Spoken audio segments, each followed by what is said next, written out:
Hər bir əl işinin öz hekayəsi var. Bu dəfə hekayə dənizin dərinliklərindən gəlir. İlham mənbəyim dənizin sakitliyi, axıcı dalğaları və gizli dünyasıdır. Elə bu səbəbdən daha hazırladığım qolbaqda dəniz ulduzu və tısbağa figurlarını seçmişəm. Tısbağa qədimlərin inancına görə müdürlük və uzun ömürlük rəmzidir.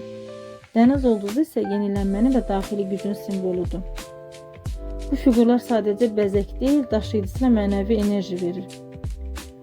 Əlimə aldığım hər firuzə daşı sakitlik gətirir.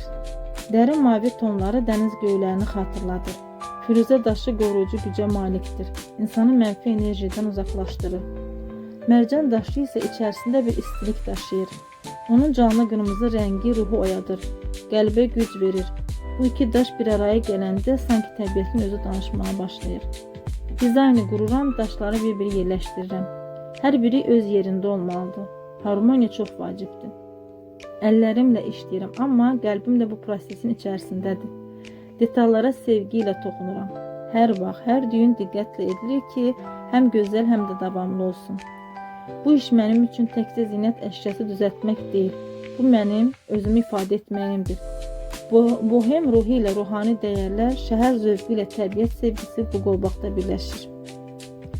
Nədənsə ilk yay aksesuarları hazırlamaq istəyəndə ilk ağlıma gələn daşlar firuzə daşı ilə mərcan daşıdır. Bu daşların rəng uyumlarını çox sevirəm və nəhayət qolbaq tamamlandı, artıq hazırdır. Dənizin enerjisi, sakitliyi, gücünü daşıyan bir aksesuar əmələ gəldi.